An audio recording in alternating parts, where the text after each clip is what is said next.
సమస్య ఏందన్నది మామూలుగా ఏ నోటిఫికేషన్ వచ్చినా కూడా సరే అందులో ఎస్సీ ఎస్టీ బీసీ ఓపెన్ కేటగిరీకి వచ్చిన వాళ్ళు అందరూ కంప్లీట్ చేస్తారు పిల్లలందరూ.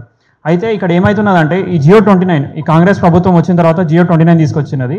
ఈ జియో 29లో ఏమున్నదంటే గ్రూప్ 1 ఎగ్జామ్స్లో ఎస్సీలు ఎస్టీలు బీసీలు ఎవరైనా సరే వాళ్ళు ఓపెన్ కేటగిరీలో జాబ్ కొడితే వాళ్ళకు ఓపెన్లో కన్సిడర్ చేయకుండా వాళ్ళని రిజర్వ్డ్ క్యాండిడేట్స్ లాగా కన్సిడర్ చేస్తున్నారు.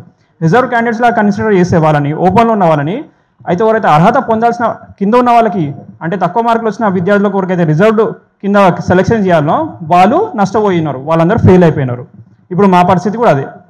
సో మేమేమంటున్నామంటే ఓపెన్ కేటగిరీ వచ్చిన మెరిట్ స్టూడెంట్ని మెరిట్ లాగా కన్సిడర్ చేయకుండా రిజర్వ్డ్ కేటగిరీ కన్సిడర్ చేస్తే ఆ రిజర్వేషన్స్ ఉన్న ఆ డెఫినేషనే తూట్లు పోస్తున్నారు వాళ్ళు. సో అట్లా చేయకండి అని చెప్పేసి మేము ప్రతి మినిస్టర్లను కలిసినాము, అందరినీ కలిసినాము, కానీ కోర్టుల కేసులు వేసినాము. చాలా కారణాలతోటి మమ్మల్ని పట్టించుకోవట్లేరు. 10 సంవత్సరాలు అవుతున్నది. వాళ్ళ టార్గెట్ ఒకటే ఏందనంటే మహేందర్ రెడ్డి గారు రిటైర్ అయిన లోపల నోటిఫికేషన్ కంప్లీట్ చేసుకోవాలా అని మహేందర్ రెడ్డి టీఎస్పీఎస్సీ చైర్మన్ మహేందర్ రెడ్డి గారు చూస్తున్నారు. డిసెంబర్ 9 తారీఖు లోపల రిజల్ట్స్ ఇవ్వాలా అని పేపర్ల న్యూస్లలో పేపర్లలో అడ్వర్టైజ్మెంట్లు ఇచ్చుకోవాలని రేవంత్ రెడ్డి గారు చూస్తున్నారు. కానీ విద్యార్థులు నష్టపోతున్నారు. మీకు అందరికీ ఒక ఉదాహరణ చెప్తా. యూపీఎస్సీలో టీనా డాబీ అని ఒక ఆమె ఉన్నది. ఆమె రిజర్వ్డ్ క్యాండిడేట్స్ నుంచి ప్రిలిమ్స్లో సెలెక్ట్ అయింది. ఆమె మెయిన్స్ ఎగ్జామ్స్లో ఫస్ట్ ర్యాంక్ వచ్చింది, all India first rank. So ఇప్పుడు ఒకవేళ టీనా డాబీ కనుక ఎగ్జామ్ రాసిన ఆమె ఇప్పుడు ఫెయిల్ అయిపోయే పరిస్థితి ఉన్నది.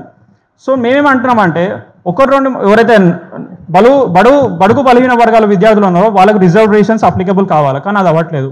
సో దీని మీద చాలా ప్రయత్నాలు చేసినాము, కోర్టులో కేసులు వేసినాము, మేము ఇంకా దీని మీద ఫైట్ చేస్తున్నాము. ఇప్పటికైనా సరే ప్రభుత్వం మా విన్నపాన్ని మన్నించి జియో 29 రద్దు చేసి 55 తీసుకొస్తే అది తెలంగాణ రాష్ట్రంలో ఇది మొట్టమొదటి నోటిఫికేషన్ కాకుండా వచ్చే తరాల అందరికీ మేము ఫేస్ చేసే సమస్యలు ఫేస్ చేయొద్దు అనేది మా బాధ.